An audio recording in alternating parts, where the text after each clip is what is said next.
Bienvenidos, continuamos con la lectura del Bhagavatam. En el canto primero, capítulo 15, texto 12.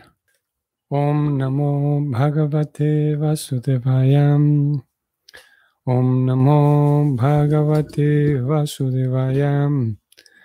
Om Namo Bhagavate Vasudevaya. Yate Yasatta Bhagavan Yudhi Shulapanir Panir. Bhisma Pita Sagiriyos Tramadam Niyamangmem Anye Pichaham Amau Naiva Kalevarenam Prapto Mahendra Bhavane Mahat Asanaradnam. La traducción del verso es la siguiente. Fue solo por su influencia de Krishna que en una pelea pude asombrar al señor Shiva, la personalidad de Dios, y a su esposa, la hija del monte Himalaya. Así pues, él, el señor Shiva, se sintió complacido conmigo y me otorgó su propia arma. Otros semidioses también me hicieron entrega de sus respectivas armas y además pude ir a los planetas celestiales con este cuerpo actual y se me ofreció un asiento semi-elevado. Ese es el significado. Bueno, aquí hay algún par de cosas interesantes, resaltantes, tanto en la traducción misma que acabamos de leer. Posiblemente lo más resaltante, lo que puede llamar nuestra atención así de manera inicial, es que al señor Shiva, que si bien es verdad sabemos que se lo cuenta entre los semidioses, aquí en este caso, en este momento, Arjuna lo está llamando a él la personalidad de Dios. Eso es interesante. Otra cosa interesante es que Arjuna dice que se le permitió entrar a los planetas celestiales con este cuerpo actual, él dice. Eso también es interesante porque ¿cómo es que Arjuna había entrado a los planetas espirituales con su cuerpo material? Es que Arjuna habla de que él pudo entrar a los planetas celestiales, los cuales siguen siendo materiales. Los planetas celestiales son, de acuerdo con el Bhagavatam, son los planetas que están ubicados en la parte superior del universo.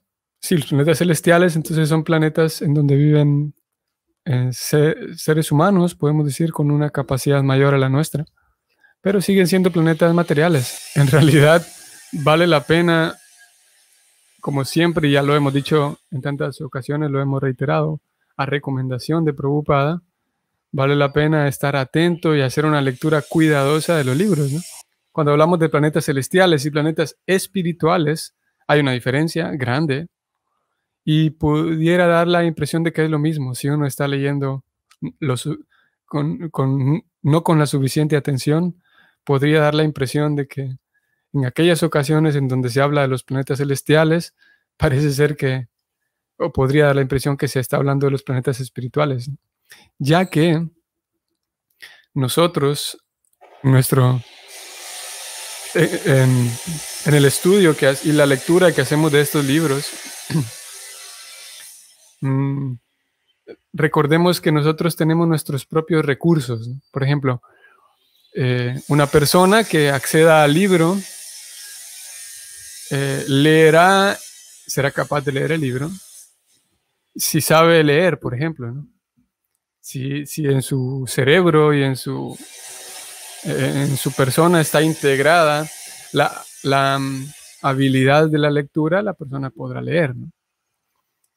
Y similarmente, de acuerdo, es un recurso del cual todos los lectores hacemos uso, ¿no? Una persona lee porque hace uso del recurso de la lectura, ¿no?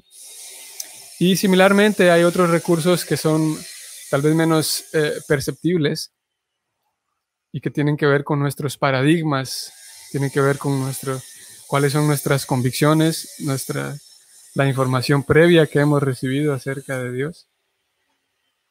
Y una de las características de nosotros, lectores occidentales, podemos decir, es que nosotros tenemos integrado en nuestro sistema la idea de que está el planeta Tierra y arriba está el cielo. Y está la Tierra y el cielo, están esa diferentes realidades, el cielo y la Tierra, y ahí se acabó, ¿no? Entonces, cuando Prabhupada o los textos hablan de los planetas celestiales, entonces tendemos naturalmente a pensar que esos planetas celestiales es aquel lugar distante a nosotros, ¿no? Y cuando se habla de planetas espirituales, que son diferentes a los celestiales, ahí nos representa para nosotros, no es un desafío mayor, pero representa para nosotros eh, eh, un desafío menor, ¿sí? De prestar atención a eso, ya que, como digo, eh, debido a que nosotros, en general, tenemos integrado solamente eso, la existencia de planetas superiores o el cielo, al cual podríamos llamar el cielo, ¿no? Que es diferente a la Tierra. Eh, entonces, cuando los Vedas o los libros hablan de los planetas celestiales o espirituales, podría dar la impresión de que los dos son lo mismo, ¿no? Ya que nosotros comprendemos solamente esas dos realidades. Lo cierto es que en los planetas celestiales, en donde viven, Prabhupada va a describir esto al final del significado de hoy. Los planetas celestiales y los planetas espirituales están fuera de nuestro alcance desde la perspectiva terrenal, de la perspectiva terrícola. Son lugares que están fuera de nuestro alcance. Sin embargo, los planetas celestiales siguen siendo materiales, siguen estando dentro de la categoría de cosas materiales. Y los planetas espirituales, ahí sí estamos hablando de la morada de Dios. Y en todo lo que leeremos hoy, no aparece más que de esta manera, descrito como planetas celestiales. Sin embargo, en algunas ocasiones se hace referencia, por ejemplo, a Indra. Me parece que aquí aparece Indra, vamos a ver. Bueno, ya lo vamos a leer aquí, porque a veces a Indra se lo llama el dios del cielo, el dios del cielo, no, el, el semidios, ¿cómo es que se llama Indra? El regente del cielo. No recuerdo ahora el adjetivo que con frecuencia él le da. Y podría dar la impresión de que ese cielo del cual se nos habla es el mismo cielo espiritual. Sin embargo, y aquí también los planetas celestiales son llamados celestiales porque hacen referencia a que están ubicadas en el cielo, ¿no? Y lo cierto es que ese cielo o estos planetas celestiales siguen siendo materiales. Y únicamente cuando leamos o únicamente cuando se nos hable de lugares espirituales o cuando se nos hable de sitios espirituales, ahí sí estamos hablando de la morada de Dios, que es espiritual, el volver a casa. Pero cuando se habla de planetas celestiales o lugares celestiales o personas celestiales, se sigue hablando de personas o lugares dentro del mundo material. Muy bien. El significado es el siguiente. Por la gracia de la suprema personalidad de Dios, Sri Krishna, todos los semidioses, entre ellos el señor Shiva, estaban complacidos con Arjuna. En esencia, lo que se quiere decir es que alguien que es favorecido por el señor Shiva o cualquier otro semidios no es necesariamente favorecido por el Señor Supremo, Krishna. Ravana era indudablemente un devoto del Señor Shiva, pero no pudo ser salvado de la ira de la Suprema Personalidad de Dios, el Señor Ramachandra. Hay muchos ejemplos como ese en las historias de los Puranas, pero he aquí un caso en el que podemos ver que el señor Shiva se sintió complacido con Arjuna, incluso en una pelea que tuvo con él. La pelea fue entre el señor Shiva y Arjuna. Los devotos del Señor Supremo saben cómo respetar a los semidioses, pero los devotos de los semidioses a veces creen neciamente que la suprema personalidad de Dios no es más grande que estos. Debido a semejante concepción, Debido a semejante concepción, uno se convierte en un ofensor y al final se encuentra con el mismo fin que tuvieron Ravana y otros. Los casos descritos por Arjuna de cosas que ocurrieron en el transcurso de su amistad con el Señor Sri Krishna son instructivos para todos aquellos a quienes las lecciones les convencerán de que con solo complacer al Señor Supremo Sri Krishna, uno puede conseguir todos los favores que existen, mientras que los devotos o adoradores de los semidioses únicamente pueden obtener beneficios parciales, que también son perecederos como los propios semidioses. Bueno, voy a detenerme aquí un momento. Prabhupada aporta un poco más a un tema que es constante en el estudio del Bhakti, y es la diferencia entre los semidioses y Krishna. Posiblemente para nosotros, estudiantes occidentales, este tema sea, claro que también es necesario el estudio sin embargo, no es tan relevante o tan importante como lo es para estudiantes del Bhakti indianos. Y también vale la pena mencionar que la India es un lugar tan grande. Bueno, en realidad no es muy grande, pero es muy poblado. Hay una población muy grande. Y bueno, de hecho es el lugar en donde hay una mayor cantidad de población en relación al tamaño del país, las dimensiones geográficas. Y para un estudiante del Bhakti de la India, una persona indiana, este tema de los semidioses es muy relevante, ya que por cultura y por tradición más bien, se aprende a que arriba nuestro hay tantas deidades, ¿no? Hay tantas personas poderosas como Shiva, como Krishna, Brahma y Ganesh y Ramachandra, y hay tantos nombres, y hay tantos templos antiguos también que adoran a diferentes personas como estos que acabo de mencionar. Entonces, en general, por costumbre, una persona crece pensando que todos son lo mismo, ¿no? Como Prabhupada aquí acaba de hacer una pequeña referencia a la diferencia que hay, y lo va a mencionar un poquito más abajo, la diferencia que hay entre los semidioses y el Señor Supremo, que es la fuente de los semidioses. Como digo, para nosotros, porque no tenemos en nuestros paradigmas y en nuestra cultura y en nuestras tradiciones el asunto de los semidioses, ¿no? De alguna manera es más simple para nosotros entenderlo, que hay una persona que es Dios, el creador o la fuente de todos estos semidioses. Claro que también es para un lector occidental, el desafío es el ver esas descripciones y naturalmente o casi naturalmente relacionarlas con mitología o con algo muy fantástico, ¿no? Con una exageración.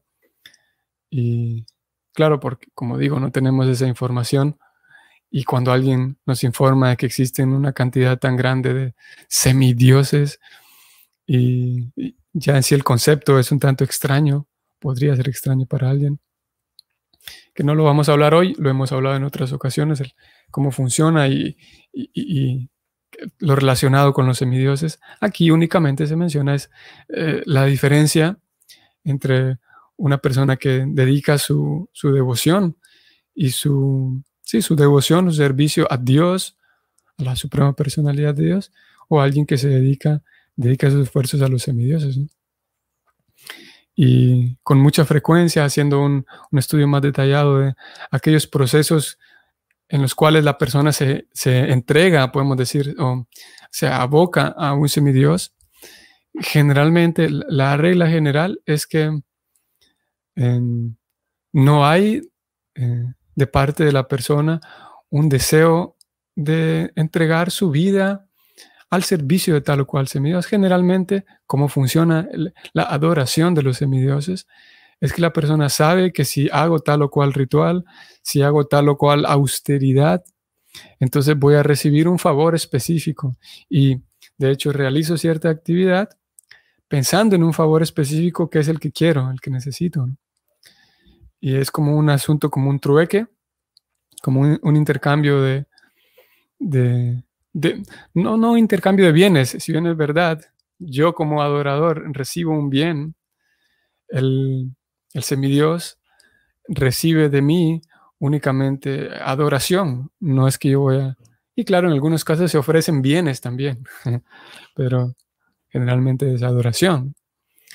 Y esa actividad, de hecho, no sé si ustedes tengan, eh, no sé cómo sea su experiencia de ustedes en relación frente al hinduismo.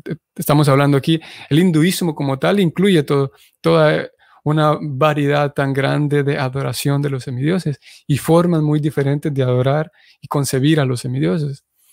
Y el hinduismo como tal es para aquellas personas que estudian seriamente el hinduismo, uno puede estudiar, sería indología, si no estoy mal, pero uno puede estudiar dedicadamente como una carrera universitaria el hinduismo. Y es algo muy complejo, porque hay una variedad tan grande, como digo, de semidioses, porque en sí la persona que camina en la India y cuya familia y cuyas tradiciones familiares le heredaron el hinduismo, esa persona de la India no concibe que está practicando hinduismo, porque obviamente ellos no lo definen como tal, ¿no?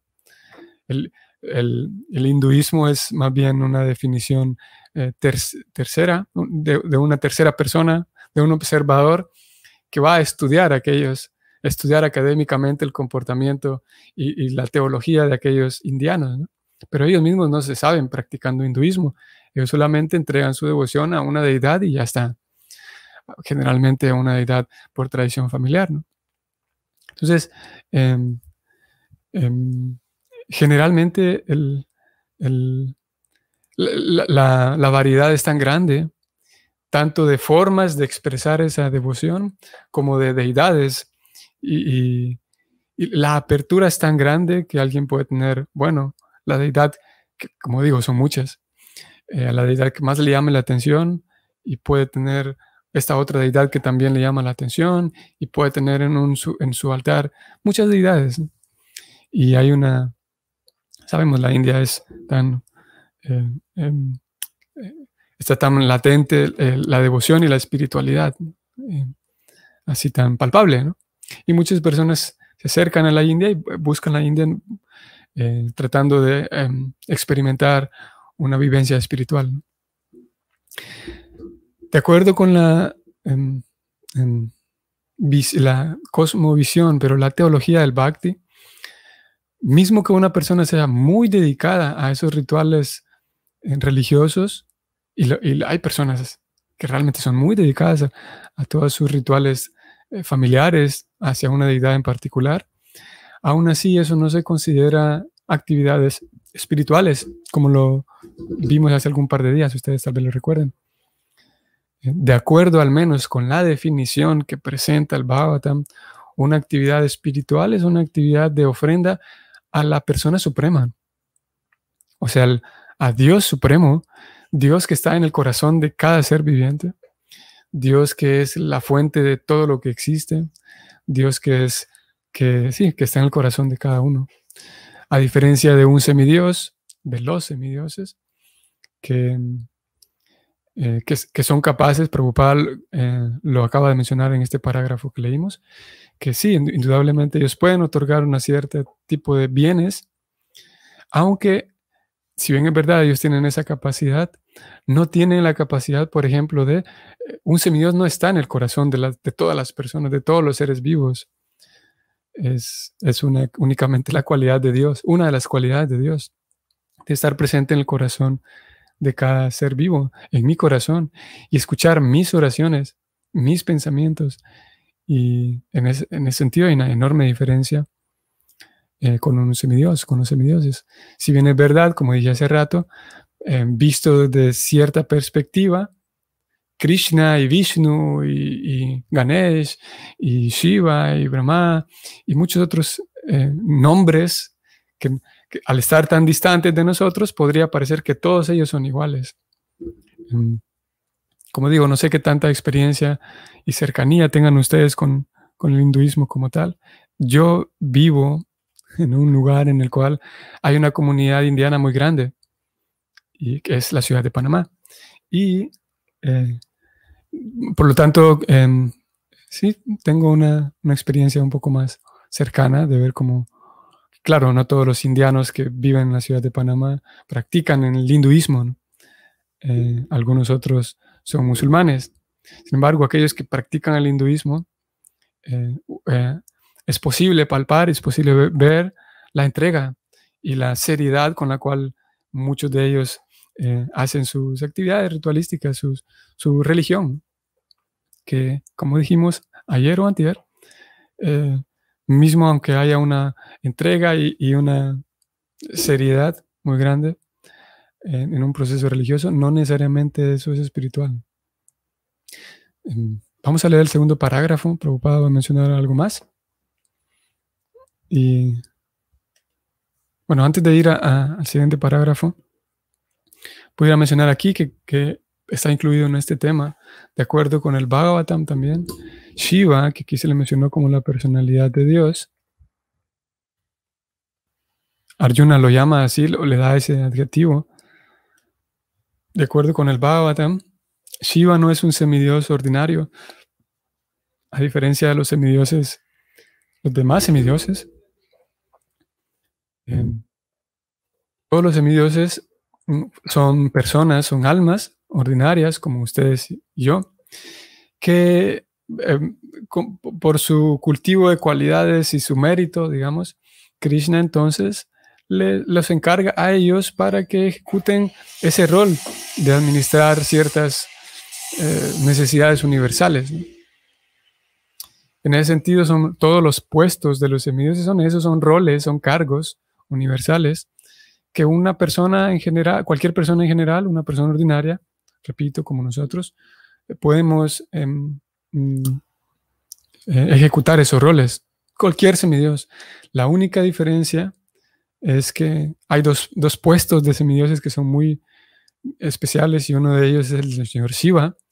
El señor Shiva no es un alma ordinaria que llegó a obtener ese puesto, sino que se describe que es una manifestación de Dios, una manifestación de Krishna, que se hace cargo de ese rol en particular. Y debido al requerimiento, debido a las necesidades de ese puesto en particular, que hoy no vamos a hablar de ello, no sé si algún día lo habremos, pero puedo mencionar eso, nada más, que el señor Shiva, de acuerdo con el Bhagavatam, es una encarnación, es una manifestación de Krishna, no para actuar como Krishna, que es un punto importante, a diferencia de Vishnu. No quisiera meterme aquí tanto en esto porque no es el tema central, pero Vishnu y Shiva son los dos puestos de los semidioses que son diferentes, como digo.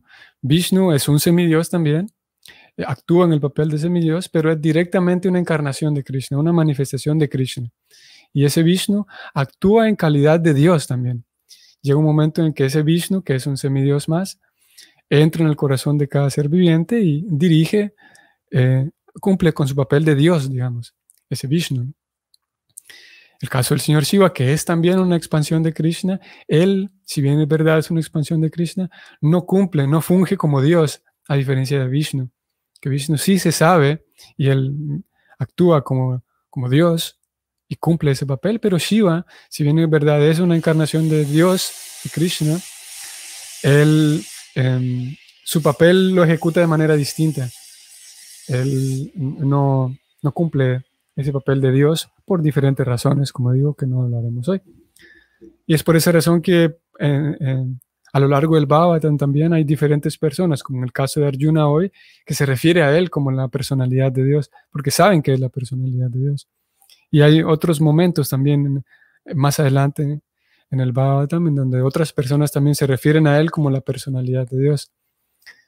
Como digo, a diferencia de Vishnu, que él sí, llega un momento en el que él soluciona problemas, resuelve problemas, sabiendo él que él es la personalidad de Dios suprema, Vishnu. En cambio, Shiva no se involucra tanto en ciertos momentos, ciertas actividades. Si bien en verdad pudiera hacerlo, No se involucra en ello debido a que su papel es diferente, pero no es un semidios ordinario, Shiva. Y como último dato, que Shiva es una de las 12 autoridades en el servicio devocional, que es debido a que él es una expansión de Krishna.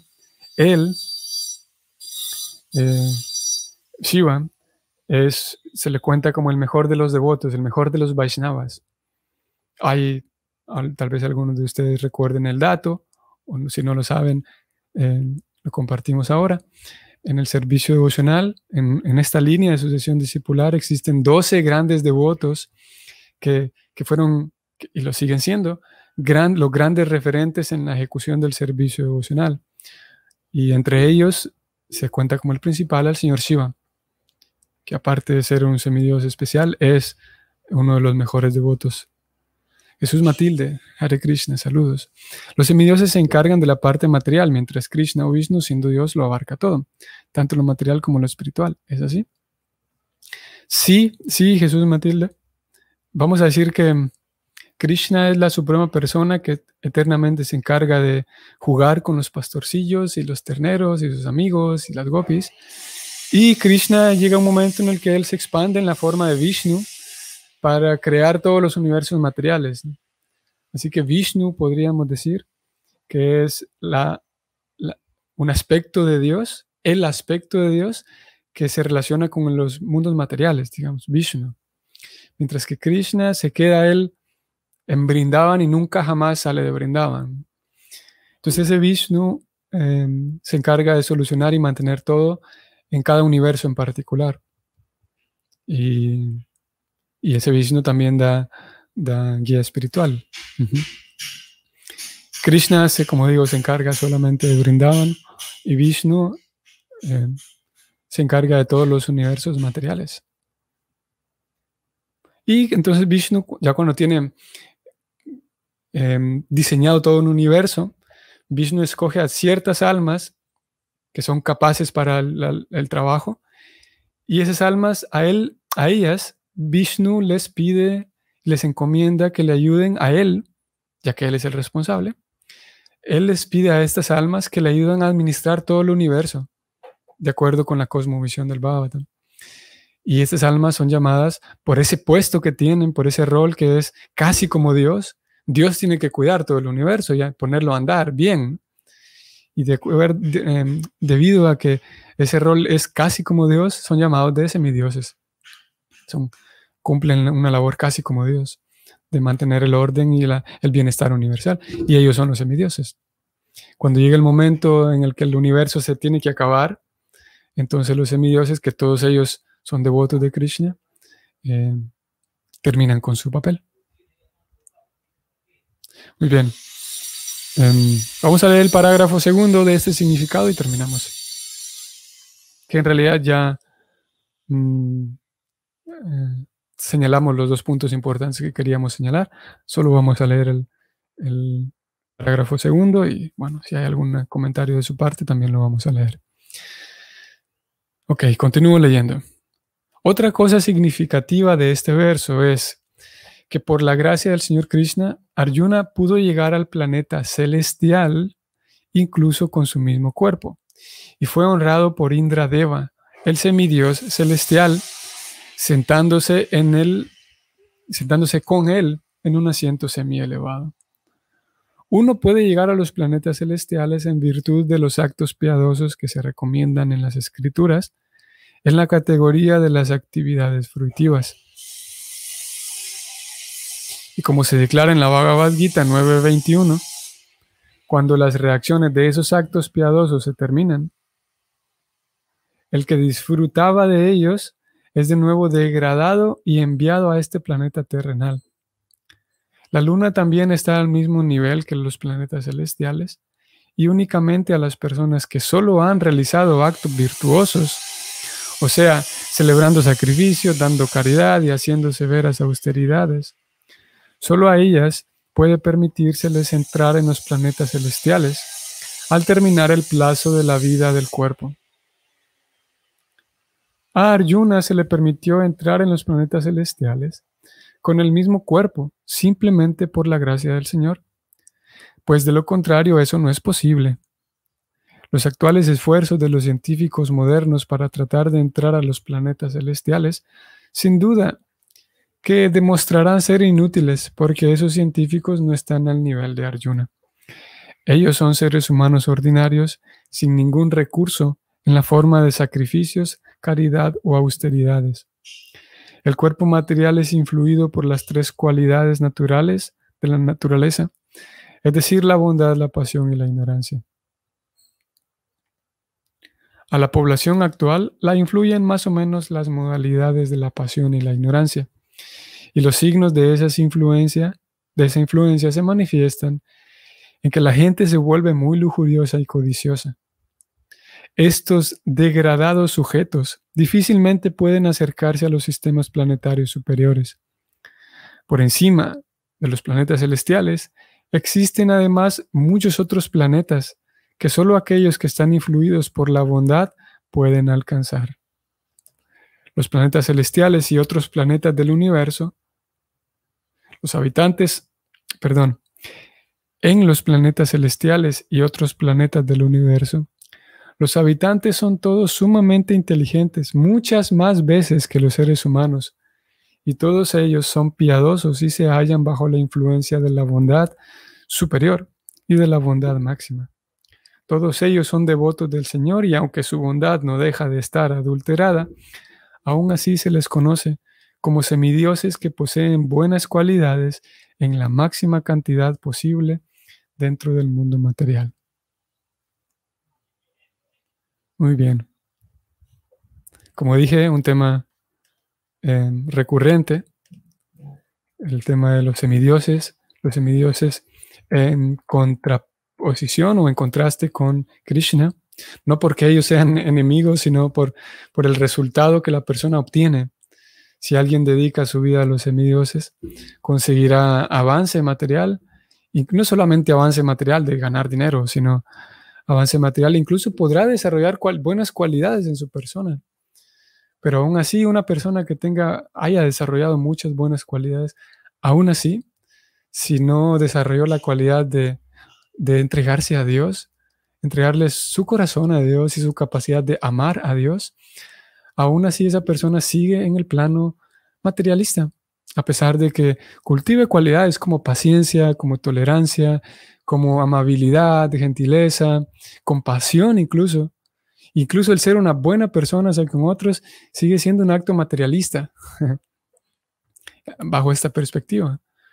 Porque a menos que la persona llegue al punto, de acuerdo con el marco del Bhagavatam y del Bhakti, al menos que la persona llegue al punto de entender que mi corazón pertenece a Dios y que de alguna u otra manera voy a cultivar mi devoción y voy a entregarle mi amor a Dios. Si esa persona no llegó a ese punto, entonces todo lo demás se considera materialista. No quiere decir que lo demás sea inútil, sino materialista de momento. Y Prabhupada hablaba de ello como una persona que tiene muchos ceros en su cuenta. Solamente hace falta agregar el uno, que es Krishna. Cuando agrega ese uno, que es Krishna, ya tendrá una unidad muy grande. Mientras no esté el uno, que es Krishna, su unidad es cero. No tiene valor en un sentido. Mientras que una persona que, de acuerdo a las escrituras, una persona que empieza con comprender y tratar de vivir esa realidad de que la fuente de todo es Dios, entonces voy a entregarme a Dios en la medida en la que mis recursos me lo permitan. Y al mismo tiempo esa persona trata de seguir cultivando buenas cualidades. Ese es un programa mucho mejor, mucho más satisfactorio. Y claro que hay personas que ya están dedicándose al cultivo de cualidades y son muy buenas personas, solamente que de momento tal vez no tienen atracción a Dios como tal. Eventualmente ellos tendrán atracción y podrán incluir ese uno que es Krishna. No querría decir que si alguien dedica su vida a ser una buena persona está perdiendo su tiempo, o eso sería inútil. Sería inútil en el sentido de que cuando la persona muera, no necesariamente ese alma va a ir con Dios, a pesar de que sea muy tolerante, muy compasiva, muy empática. Para ir con Dios, de acuerdo al Bhagavatam, la persona necesita haber hecho un vínculo, una relación real y certera con Dios. En eso consiste el bhakti, en que uno pueda limpiar el corazón para construir nuevamente la relación con Dios. Real, no sugestionada a la persona, sino algo real. Ok, estimados amigos, nos vemos mañana. Que tengan un bonito día. Hare Krishna.